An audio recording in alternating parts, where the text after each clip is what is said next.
Today, should we send fighter jets to Ukraine? Should politicians be allowed to present political TV shows?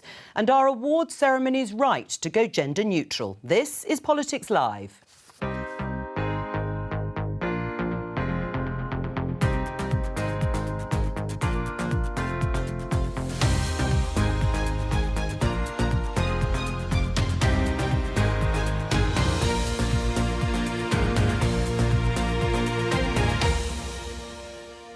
With me today, Conservative peer Ed Vaizey, Labour MP Stella Creasy, Chief Economics Commentator for the Financial Times, Martin Wolfe, and the Chief Executive of UK Music, Jamie Njoku Goodwin. Today, should Britain send fighter jets to Ukraine? We have freedom, give us wings to protect it. We're keen to support the President and his country in delivering a victory, and nothing is off the table. But could sending warplanes escalate the conflict? The new Conservative Deputy Chairman wants to bring back the death penalty. The Prime Minister says this. Well, that's not my view, that's not the government's view, but we are united in the Conservative Party in wanting to be absolutely relentless in bearing down on crime. Let's crack on with my interview with my friend and former Prime Minister, Boris Johnson. Politicians as presenters. Is it good for democracy? And the winner is... And the winner is... The winner is... And the winner is a man. Does it matter that the best artist at this year's Brits won't be a woman?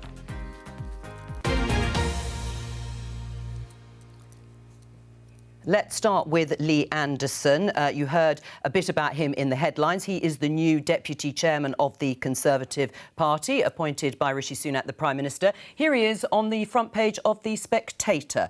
Lee Anderson, capital punishment, 100% effective. Yes, he said he would support the return of the death penalty because nobody has ever committed a crime after being executed. Rishi Sunak has responded this morning saying that that's not his view. It's also not government policy.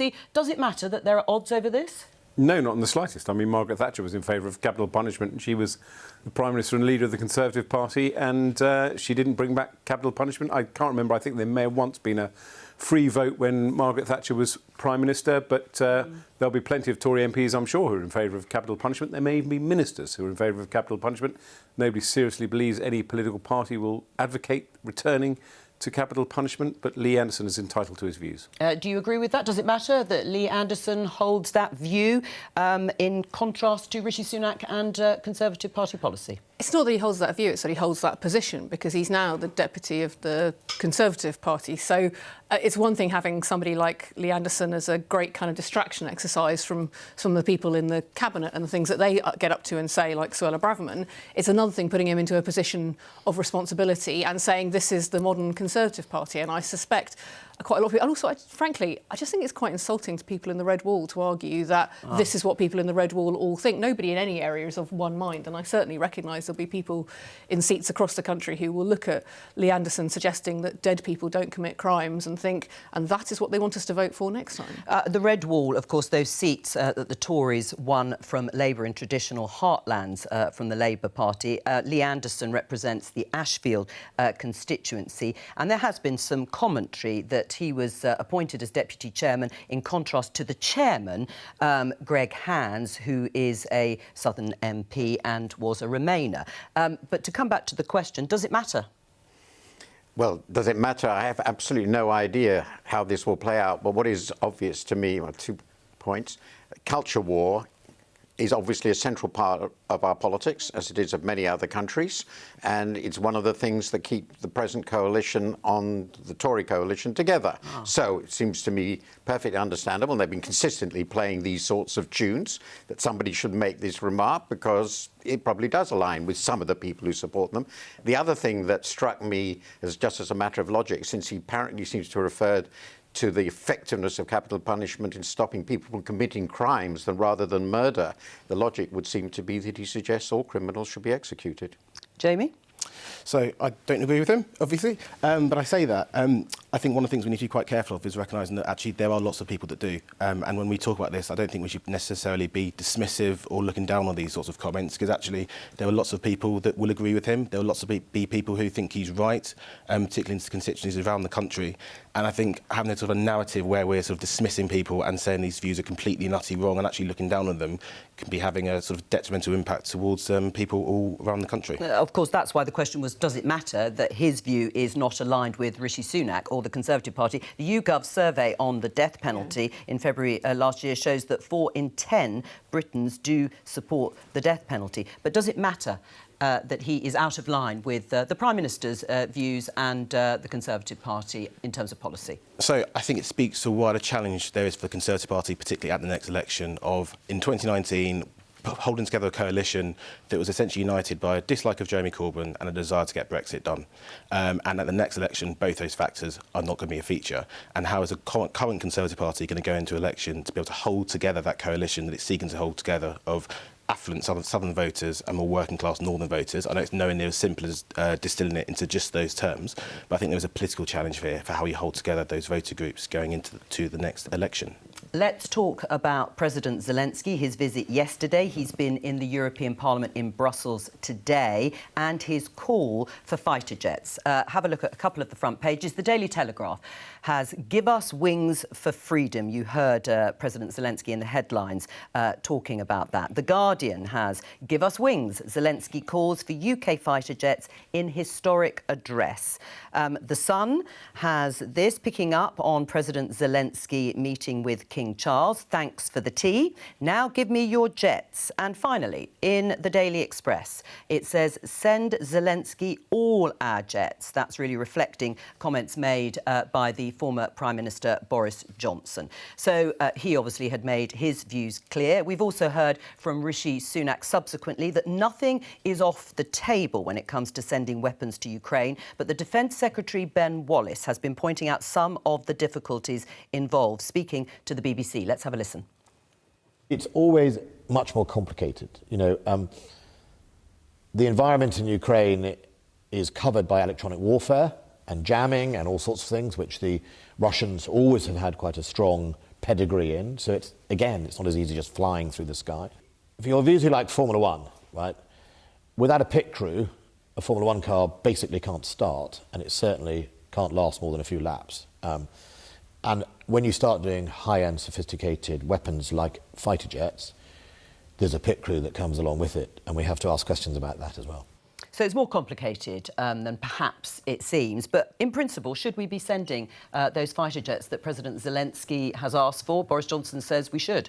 Well, it's a tough decision, actually, that politicians get paid for. I would be, if I was in Rishi Sunak's position, if I was in Joe Biden's position, I'd be extremely nervous about it. And that's based on nothing but gut instinct. It's taken a while, although I think we've been resolute in supporting Ukraine and giving it the weapons it's needed to stop the Russians occupying the whole of Ukraine. It started with sort of missile launchers, and it's gone on to heavy artillery and now to tanks. Putting fighter jets in the air that are our fighter jets effectively does feel like a step change. And the difficulty with Ukraine, of course, the moral case and indeed the self-interest case is that Russia is defeated and expelled from Ukraine, but that does also butt up against the hard reality of not effectively wanting to start World War III when you're dealing with an extremely unstable leadership that is armed to the teeth with nuclear weapons. Stella? Look, I think in principle there is a case to do it. I think there are things we would need to do, for example, about making sure they wouldn't go into Russian airspace. I think there are practical considerations about which jets and what makes sense and the training that we're already doing. I don't accept Ed's point about escalation, mainly because I think people said that about tanks, and actually we've seen that there's been a recognition that this is not the case.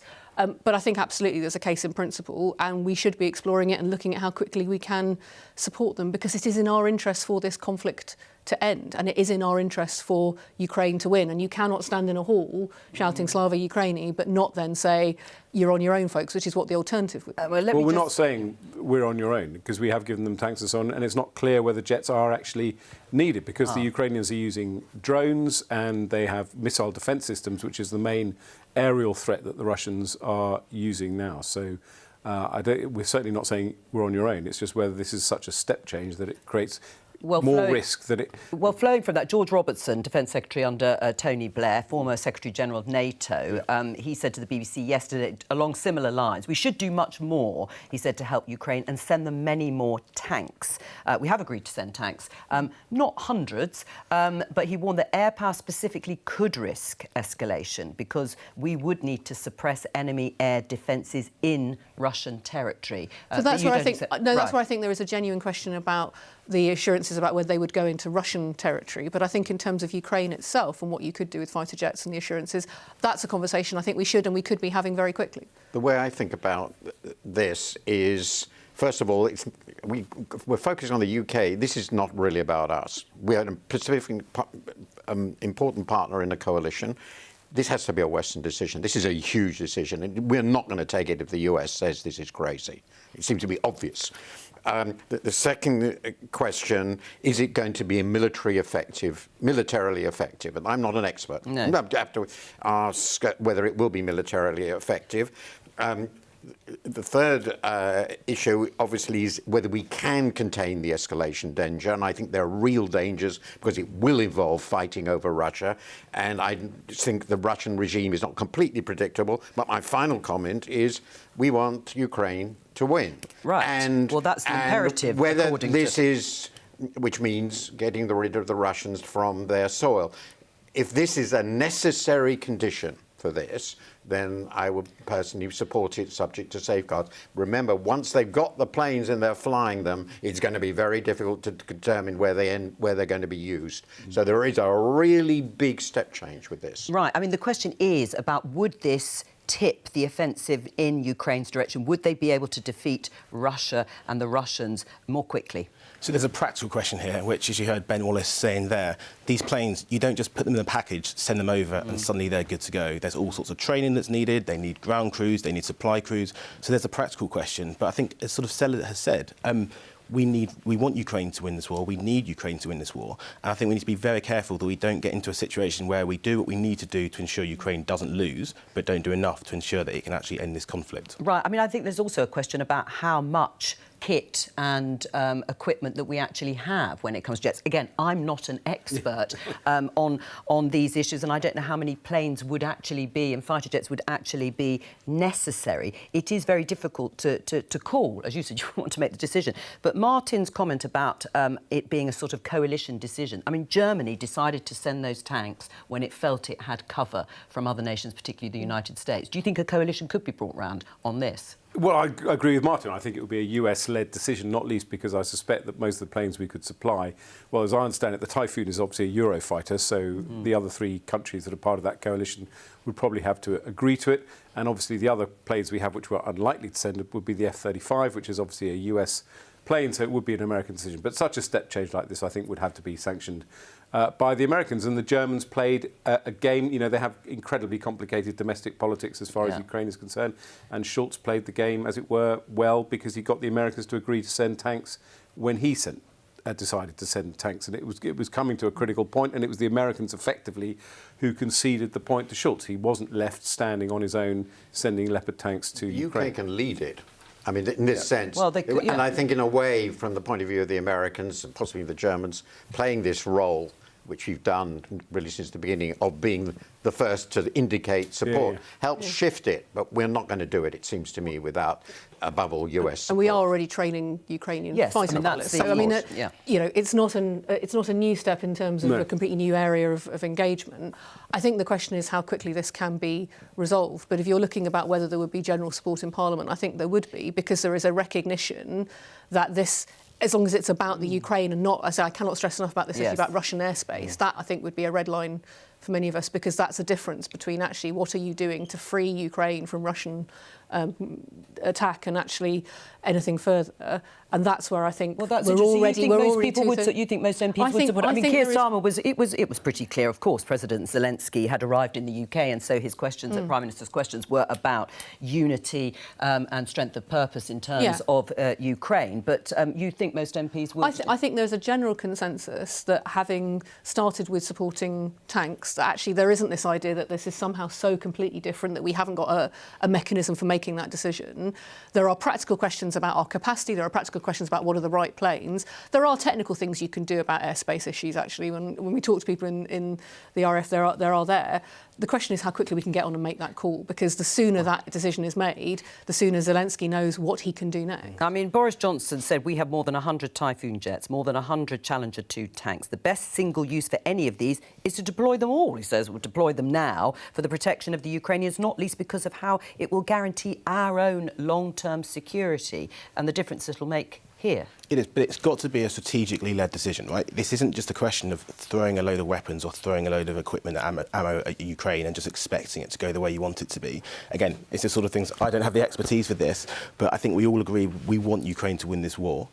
We need to be supporting Ukraine as much as possible, and the right thing to be doing is taking the decisions that are actually going to be working and having some sort of positive, practical benefit on the ground. I mean, the one thing it has done is it's caused huge instability. It has sent huge shocks, economic and political, across the West and across Europe and the UK. Something that you talk about and write about in your book, which you already saw, what you call a crisis in democratic capitalism. Why so gloomy? Well, just looking at what's going on.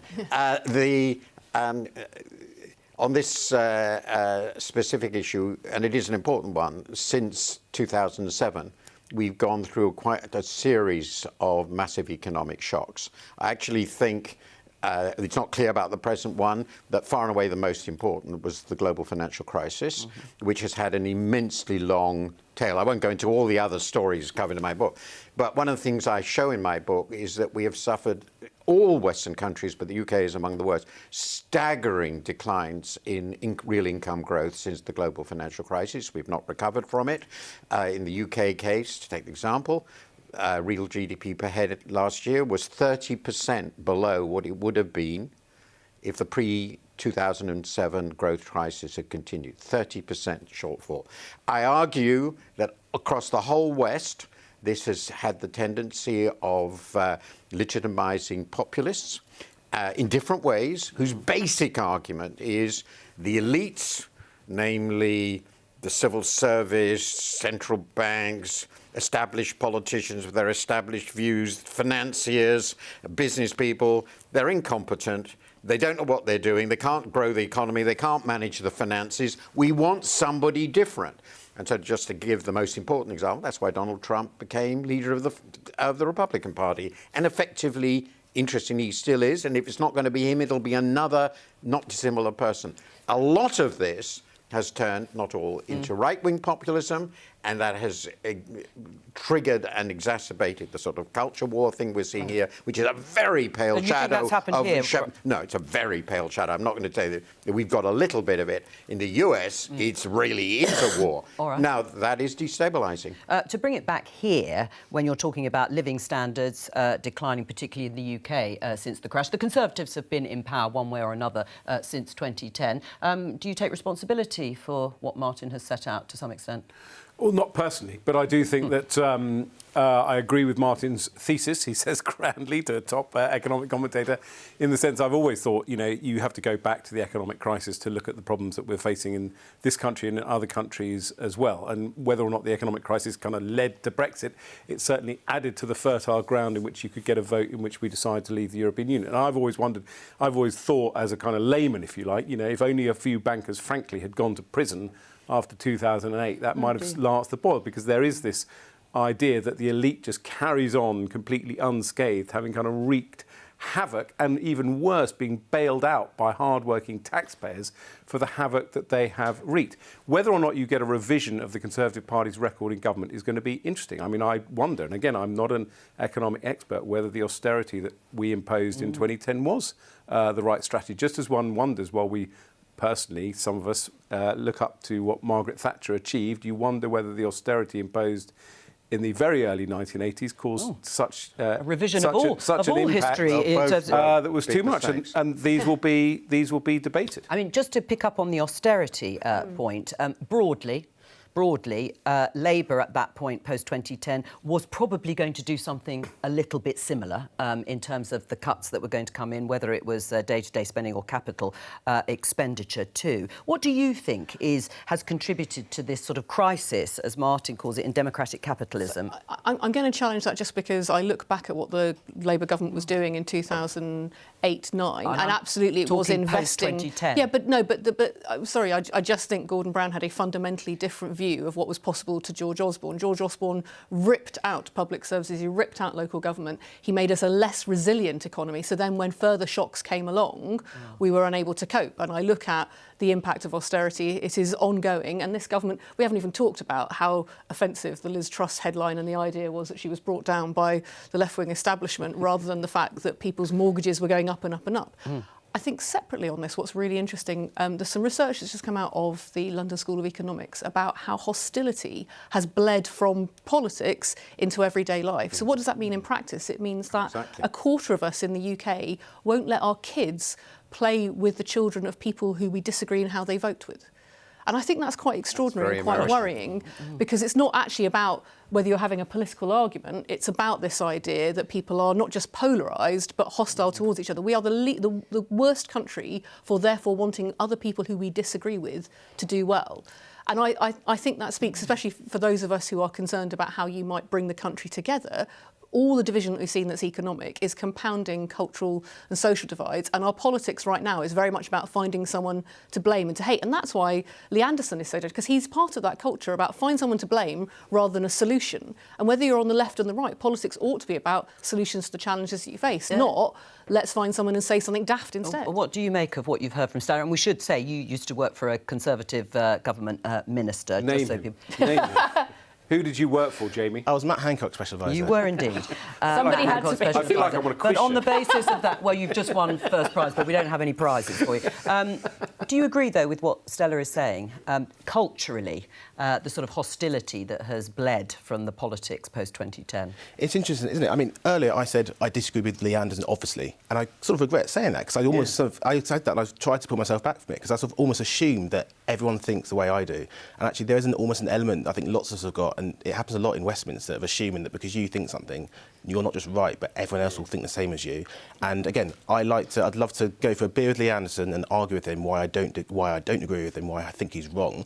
But there's almost this tendency for all of us to sort of be looking at people we disagree with and think they're not just wrong, but they're evil, they're sort of the other. But what I would say, Jamie, you might have some views on this, is it's quite hard to be lectured by Stella about the children can't play with each other, because I spent my life as a Tory having left-wing people come up to me saying, oh, you're too nice to be a Tory, or I would never hang out with Tories.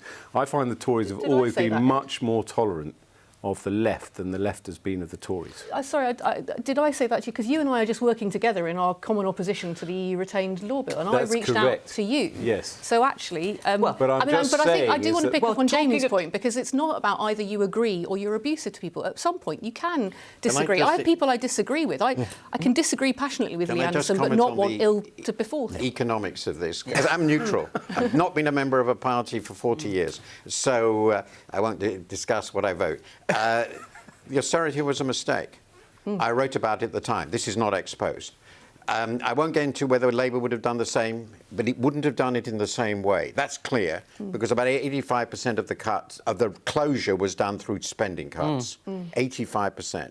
That was a political decision, and I think it's very clear now that everybody would agree that was a mistake. So there is a real big mistake, and similar mistakes were made in the US, which is, I think, why Trump became popular. Right, let me go back to what you've done in terms of dedicating your book. Okay. When I said, why are you so gloomy, or reasons not to be cheerful, because the book is dedicated to your grandchildren. It is and indeed. It says, may their generation do a better job than mine has. What do you mean exactly? I think I felt this very depressed given my age, but I feel that we recovered from the war. The next 20 years was pretty successful. That was my parents' generation. 70s were difficult, And in the 80s, we recovered in a certain way in the West, and we got very, very complacent, in particularly after the fall of the Soviet Union. We thought all the problems were solved, democracy, capitalism was going to fix everything, and I think over the last 30 years, we really took our eyes off the ball on how the economy was working, who was being badly affected by what was happening, how to cope with, for instance, the massive and I think inevitable deindustrialization, but the consequences of that were dire, and we didn't do enough. And that, unfortunately, is my generation. So, and that has left us, I think, significantly politically and economically weaker than we should have been. Right. I mean, but do you think we've now shaken ourselves out of I think the trouble is, this is why I wrote this book, and I'm not saying I've got all the answers, but if the ordinary people look at the politics of our societies, and I'm not focusing on us, at America, at France today, at Italy, even Germany, and they ask, are these people on top of what's going on? Do they have relevant answers to the challenge of AI, the challenges of new media, which are going to be enormous, to the continued problems of poor regions, of which Britain has a worse record than anyone else? They have to say no. The politicians of both parties I would say don't. I would say kind of up to a point, Lord Copper, in the sense of, and also, you know, fix the roof while the sun is shining. How many more political cliches can I come up with? I mean, I think you know, if you look at the West, if you like, over the last 30 or 40 years, you know, in some senses, it's a stunning achievement in terms of life expectancy, health, and indeed wealth. Less recently. Exactly, less recently. So what I think Martin is talking about is now, you know, is the political class now in this country and in other countries up to the job, and are the voters actually, to a certain extent, up to the job? Look at what Macron is fighting in terms of wanting to, for example, extend the retirement age in France. Now, I would not agree that, you know, I would criticise a politician for not having answers to AI, because very few people do have answers to AI. What I would say is things like, you know, I'm obsessed by HS2, you know, bringing our regions together and doing the work about the people who have been, and taking the tough decisions about how you reform things like the health service, for example, to make it fit for the 21st century. Are decisions which our political classes are not capable of, don't seem capable of addressing at the moment. It's a hell of a lot easier to do reform of healthcare to recognise that you want to keep people well, not just treat them when they're sick. True. If you haven't run the NHS into the ground, as this government has done. I didn't think you would come in with a kicking political point. I think there is an interesting debate to be had. I'm going to challenge you on your idea that people in the West have done better, because one of the things that's so shocking to me about the last couple of decades is now, basically, it's the bank of mum and dad that defines whether you're going to do kind well of boomer thing, or not. But actually, in this country, especially in the last 10 years, people have made more money off property than they have on working hard. So actually, all the idea that is the Labour Party going to bring in wealth tax? So I will. So me, look, I'm a backbencher. I'm very happy to talk about this. I think there are changes we should make, because inheritance tax in this country, millions of people are paying a lot of money, and those people who are earning the most money are paying nothing at all. So there's clearly a case for reform of how we do inheritance tax. Either land taxes or inheritance taxes have to be changed. Yeah, when we talk about poor regions, we should also talk about those people who've been left behind because those opportunities are closing down. I represent one of the communities that has the 9th highest level of child poverty in this country, and it is housing that is causing it. So I've got bright, talented children who will never get a look in, and this government has done nothing for those children, because it's all been about the bank of mum and dad, and their parents are already in debt. It is a big driver of inequality. It is. I'm fascinated by... you talk about the democratic recession in the book in really powerful terms, and I was born after the fall of the Berlin Wall. I'm surprised how many of my generation talk about democracy and talk about communism, talk about capitalism in completely different terms than actually older generations do. How do they talk about it? Like, capitalism is essentially pejorative sometimes. Communism isn't necessarily a sort of a... Again, speak what do someone... they say about democracy? Are there better systems? Honestly, I mean, people... this isn't a sort of a versus... This is indeed. I know this is what's so frightening. It's obviously an old adage, but that Churchill phrase, democracy is the worst system except for all the others. Actually, my generation, we haven't really lived through the alternatives, and lots of people in their sort of 30s and 40s, this consensus... They don't feel it's working for them? No. The consensus that democratic capitalism has succeeded and has rested on has been the promise that you'll do better than your parents. And when you've got lots of people of a certain generation who are struggling on housing, on childcare, and aren't feeling like the system's working for them, then obviously you're going to start to have people challenging that consensus. That's my book. It's expressed in one sentence. Well done, David. We're going to move on. Can he be on the back of the paperback? Martin's even thinking about it. He could be in a queue behind the Nobel Prize winners that others are already there. Oh, whoa! What's that? A bird? That's called Now, a bird. I think isn't it? that's what the kids You call a should, bird. you should use that line. I would be honoured. You should use that line. Well, there's an invitation for you. I You will should be use a honoured. line like that, because you're expanding your portfolio, aren't you? You can Yeah, I mean, use those sorts of lines as your TV presenting. What I would say, gig to Martin Wolf is that he can come on my Times radio show Friday evenings at 7 o'clock after I've interviewed all the Nobel Prize winners. All right, so I gave you that. I gave you that line. Absolutely. But you are a member of the House of Lords, and as you have just said and promoted your own show on Times Radio. How's it going? Are you enjoying it? I thoroughly enjoy it. I don't think anyone listens to it, but I thoroughly enjoy it. Really, no one's listening? I think they are. Not even your A mum? few people. It's amazing how many people do come up to you and say, I heard your show. All right, well, it's not just And you were so It's bad not- I switched off. It's not just you, because there are plenty of other politicians who have also got radio shows and TV shows, including Conservative MP Nadine Dorries, whose first chat show was on last Friday. Let's take a look. So what's it like being at home with the kids? Are they seeing more of Dad? They are, yes, and it's fantastic because, you know, I've got a very full day. I'm doing lots of writing and Yeah, I wasn't representing implying that you were at home all the time. But yeah, well, I want to be clear about that, unless I specifically tell you otherwise. I'm doing stuff in, you know, for Uxbridge and doing a lot of political work. But yeah, it means I can do reading. I can do to them. Building things is great. Oh, not building things. I mean, can politicians effectively interview other politicians? Is that robust journalism? Well, it's horses for courses. I mean, there's the Jo Coburn interview where you get absolutely slaughtered, and there's the more gentle interview, which is more of a lifestyle interview. I mean, I had Michael Gove as the first guest on my show, and I think I gave him quite a hard time because obviously I profoundly disagree with his insane views on Brexit and how he implemented it, and we got into it a bit, but we did it through a gentle way, and it's quite interesting. I always used to think when I was a young political researcher, I'd go along with cabinet ministers to the interviews, and I always used to think David Frost was the best interviewer because he would always start with someone like Ken Clarke saying, I don't quite understand your policy, Ken. Can you explain it to me?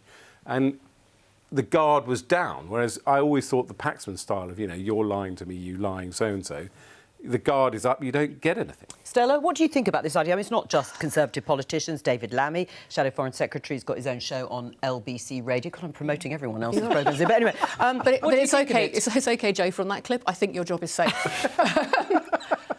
Look, the only place where I think that Parliament needs to do a lot more thinking about is when it comes to then decisions about media regulation, because actually, if my colleagues are getting jobs on other platforms and then having conversations about the licence fee or whether Channel 4 should be privatised, there's clearly a conflict of interest because they're talking about their competitors. I also think there's a question for the broadcasters about how robust and how independent. We have laws in this country that are good laws about making sure people can be confident that what they're seeing on television is neutral and there is alternatives. So relatively relaxed about it. You know, Nadine will be Nadine. I think you know what you're tuning into, if anybody's tuning in at all.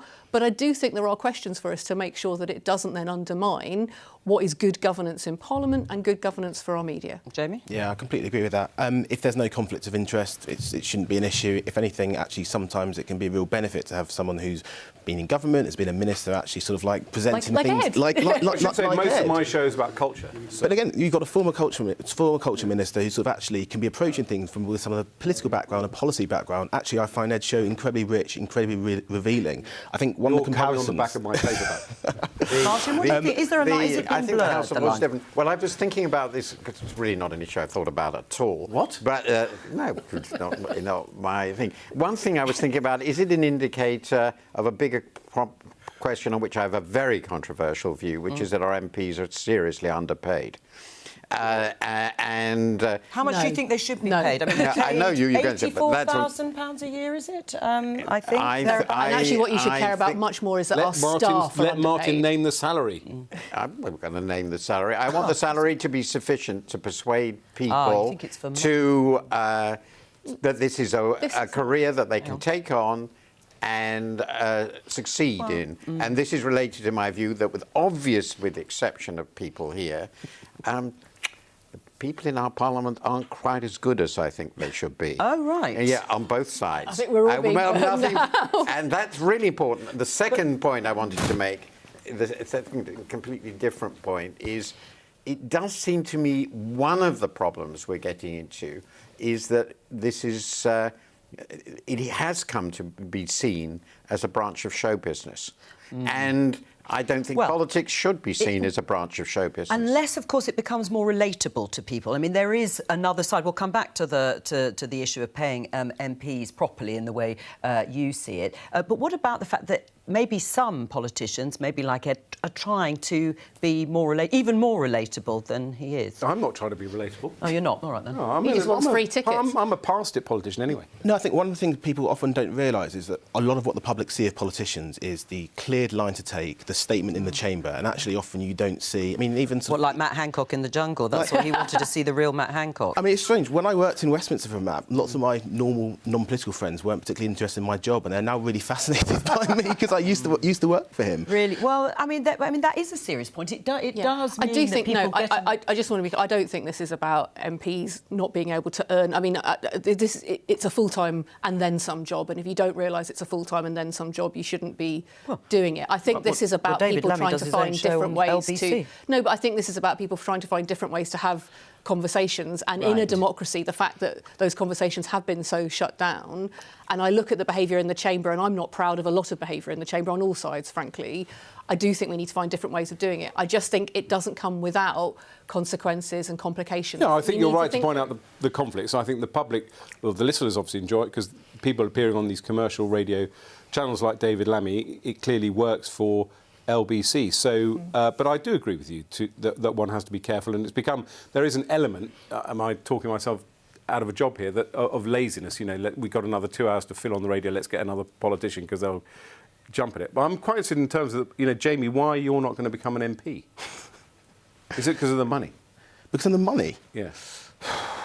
Or are there other things that put people off? I don't know. Because you should walk into a safe seat. It's funny, when you speak to lots of current MPs, lots of people go into Parliament and it's not what they expect. I was having a conversation with sort of one just yesterday who was sort of almost like regretting going to be an MP, because actually it's a job where it puts huge strain on your family life. You often find yourself dealing with threats, blackmail. I mean, you had Lee Anderson talking about how he was being blackmailed the other day.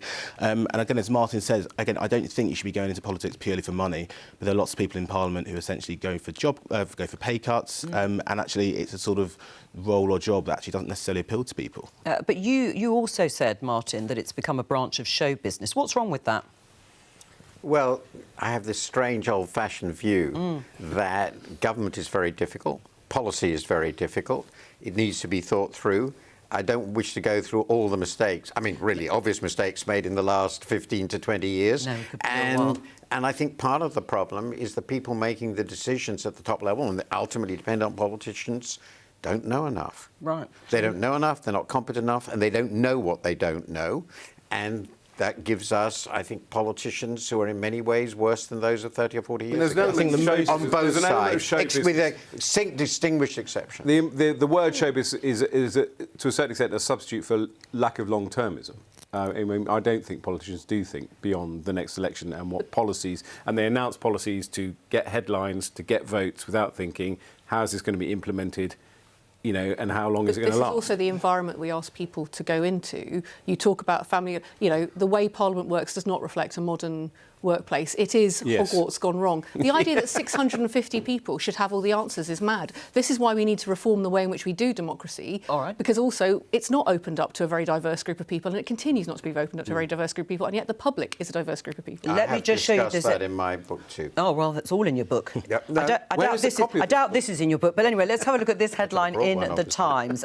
It says, Sam Smith, it's a shame about the Brit Awards. There's so much female talent. Now, this is the singer-songwriter showing some regret, it seems, after a move to non-gendered categories at these music awards. No women have been nominated this year for Best Artist. I think Sam Smith, who's non-binary, did suggest it, but now is saying it's a shame that no women have been nominated because there's so much talent. What do you make of it, Jamie?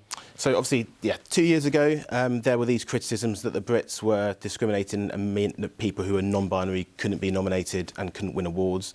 The Brit Awards changed that last year, so they've now got rid of the gendered categories, so it's now just best artist, best album, rather than focusing on someone's gender, and it's purely just about the music. Good idea. So again, when you do that, and it's a sort of change that lots of award shows have got, the Grammys have been doing it for 10 years, the natural consequence of that is going to be that some years men are going to win, some years women are going to win. And last year, Adele swept up. 10 of the 15 awards were won by women. This year, the Best Artist category, all the nominees have been men. But I think it's very important to focus first on the process. The way these nominees are come to that is there's a voting academy of 1,200 people. 52% of them are women, 31% are ethnic minorities. They do the nominations. I think there's almost been some assumption that this is a load of people sat in a smoky room deciding who to nominate. Is it a mistake, though? Well, I hate people coming on this programme with facts and telling us like it is, so that's quite annoying. But I think that's really interesting. I mean, I personally, just instinctively, I always was completely relaxed about male-female categories. I didn't think it in any way diminished, for example, the female artist winning as a female and the male artists. I think they were treated equally in terms of people celebrating them. I remember when Adele won the Brits, when they did have two categories, and she kind of, you know, that was sensational. It was about 10 years ago. Sensational performance and so on. So I was always relaxed with it, and I think in a weird way it does ensure kind of gender balance. I can see why the non-binary point kind of won through, and it's ironic perhaps that Sam Smith, who would have been one of the protagonistors of this, would have found now finds it kind of difficult. So I personally don't have a problem with it, but Jamie has put some pretty compelling facts out there about why it potentially works for the long term. Stella? Well, I think if we want to look at facts, the challenge is that the reason why there were women's awards is because women were not winning Brits. So actually, if you look at the open categories going back to 1971, you are 3 times more likely to win a man as a woman. So actually, there is a bigger question here about why it is in the British music industry it still tends to be men running bands, men making music more than women. And I worry, Jamie, when I hear you talk about this, because absolutely, I think all of us want to find a way to include people who are non-binary, but we also want to make sure that the talent pipeline, and after all, this is an industry, and it's a very successful industry, isn't missing out on women, because that's what this reflects, is that the expectation is that the open categories, Artist of the Year, Band of the Year, disproportionately, before you even went to gender-neutral awards, were still being won by men. And that, to me, is the challenge here, is that women's talent is not being recognised. Having women's awards was a way of covering up the bigger problem that you've got in the industry. Deal with the bigger problem. So I totally agree in the sense of we should be looking over 2, 3, 4 years. For example, if there were 2 or 3 years where in a row women were not winning awards at all, I'd be saying there's a problem here, we need to be changing it.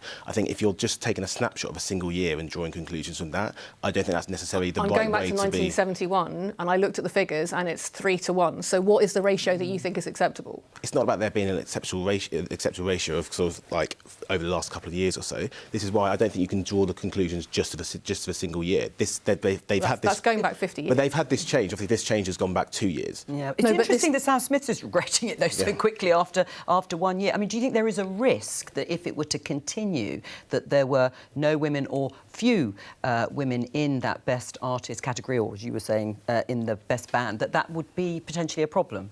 So I think we definitely should be looking at this to make sure that it's bringing through talent, it's championing the sorts of talent and emerging talent that we should be seeing. And actually, I think so you're right. There's lots more we should be doing, and we are doing across the industry to try and make sure that there are women in positions of authority, of power. We're supporting young female artists to ensure that pipeline is going through. Because I don't think you can just look at one end, as in here are where your awards are, and say this is going well or this is going badly. But it is reflecting a bigger problem, isn't it? You need to be looking across the whole of the industry, and I think there's a lot of work that needs to continue to be done on that. Listening to the discussion debate, where are you on this?